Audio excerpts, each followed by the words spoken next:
asambleísta Eduardo Uncalada. Señor presidente, compañeras y compañeros asambleístas,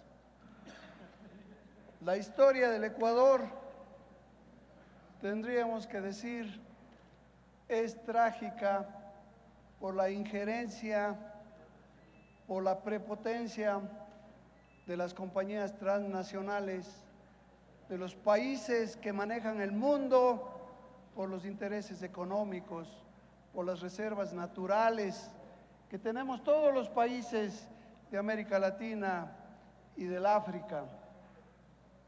Estas son las consecuencias, una de las consecuencias que nos ocurren a estos países. Países sometidos a...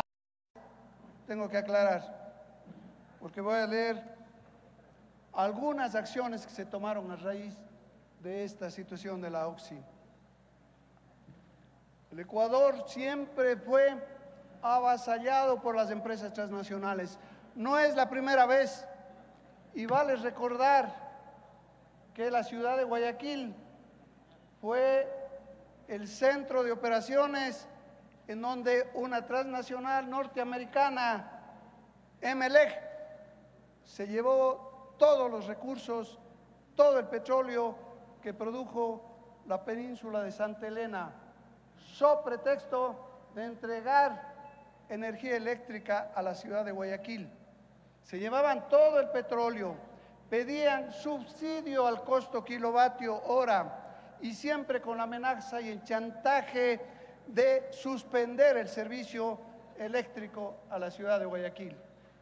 Un tal llamado señor Escopeta, de nacionalidad norteamericana, al último de sus días venía constantemente en un avión privado a Guayaquil a negociar, una vez que se les caducaba el plazo de 50 años, a negociar con el gobierno del doctor Hurtado y con el señor Moreira, ministro de Energía y Minas. El contrato decía que Emelec iba a servir por 50 años y una vez transcurridos los 50 años, todos los activos pasarán a ser propiedad del Estado ecuatoriano. Aquí vino la mano de los abogados antiecuatorianos, nacidos en este territorio, pero a favor de las empresas transnacionales, y cambiaron el contrato.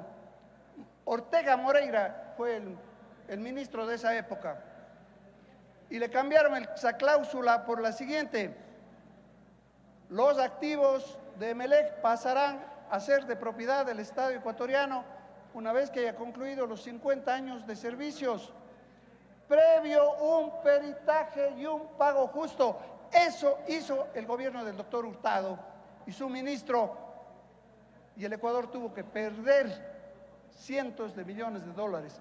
¿Qué ecuatoriano encabezó esa negociación? El señor Fernando Azpiazu Seminario, que fue director general de Emelec. Ese es uno de los casos en donde las transnacionales han dado zarpazos a la economía y al pueblo ecuatoriano.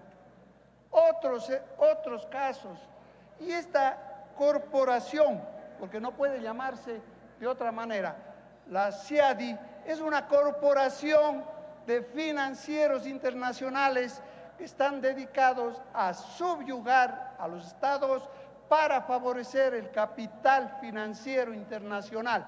Esa y única sola conclusión y único interés que tiene esta corporación de financieros internacionales.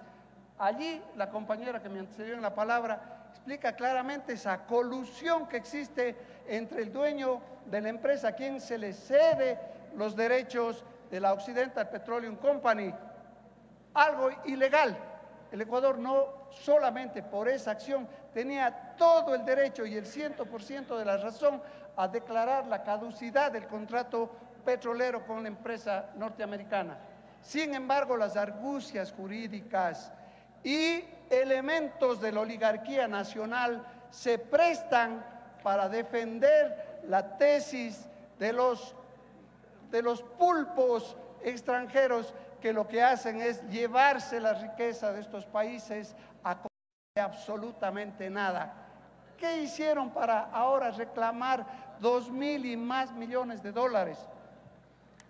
Quiero decir al Pleno de esta Asamblea Nacional que con fecha 2 de julio del año 2009 y previo a una resolución de la Comisión Legislativa y de Fiscalización del 12 de junio del año 2009, resuelve denunciar el convenio sobre arreglo de diferencias relativas a inversiones entre estados y nacionales de otros estados, la CIADI, lo que yo les llamo corporación financiera que cuida los intereses de banqueros, de petroleros, de farmacéuticas, de todos los de industriales de la guerra, de todos los que tienen negocios en estos lugares del mundo y subyugan a gobiernos para poder conseguir el laudo y la sentencia judicial a su favor.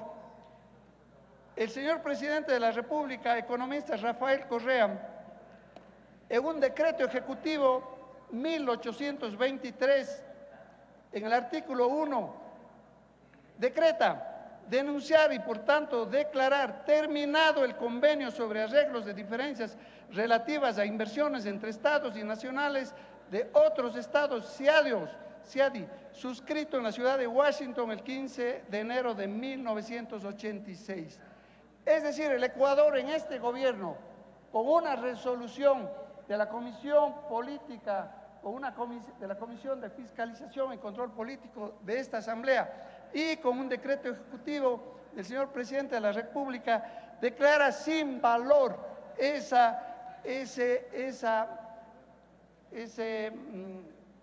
tratado injusto, ese tratado ilegal, ese tratado inmoral, antiético, en contra de los pueblos, en contra de los hombres y mujeres pobres de este mundo en vías de desarrollo. Señor presidente, hay una historia. La CIADI en esta parte del mundo ha realizado 232 casos sentenciados, 232 casos de juicios hacia los estados latinoamericanos y concretamente al sur de América, América del Sur, en las que el mayor número de casos están ahora en Venezuela, en Ecuador, en Bolivia y en la Argentina especialmente, sin descuidar otros que hay en el Uruguay y en el gobierno de Lugo que se planteó en la República del Paraguay. De los 232, señor presidente, es increíble, 230 fueron sentenciados a favor de las empresas transnacionales. De los 232 casos, los 230 sentencian a favor de las corporaciones internacionales. Esto es a las claras defensa de los intereses de quienes manejan el mundo de las finanzas. Hoy que estamos no en víspera de la caída del capitalismo, estamos en plena etapa de la desaparición del capitalismo por sus errores, por sus injusticias, por su vanidad y por su atrocidad de conseguirse todos los recursos de los pueblos. Hoy le vemos a Europa caída en la miseria. Desgraciadamente el pueblo español, el pueblo portugués, el pueblo de Irlanda, el pueblo de Grecia están en la absoluta miseria. Pero los banqueros, los financieros de sus países, ellos son los que se llevaron los recursos. No podemos decir que ese dinero se esfumó. Queda un minuto. Esos dineros en Europa se llevaron las empresas financieras, los banqueros. Y eso está ocurriendo en los Estados Unidos. Pobre pueblo de los Estados Unidos, este momento no tiene subsidios para la seguridad social, no tiene trabajo, tiene desempleo, tiene miseria. El pueblo de los Estados Unidos, el que se le creía, el que llevaba el timón del neoliberalismo, del capitalismo y que iba a darles auge económico a su pueblo. Hoy ese pueblo está en crisis y ellos son los que están pagando. Pero los dueños del Citibank, de las empresas transnacionales judías que controlan todo el capital en el mundo, ellos están en bonanza. Es hora de ponernos de pie todos los países del mundo y acabar definitivamente con el neoliberalismo y el capitalismo, que ha sido la tragedia de la humanidad. Me sumo totalmente al proyecto planteado por Virgilio Hernández, porque esa es una forma de actuar como Estado ecuatoriano. El Estado es el que pierde y el Estado es el que tiene que salir a la defensa de sus intereses. Gracias, señor presidente.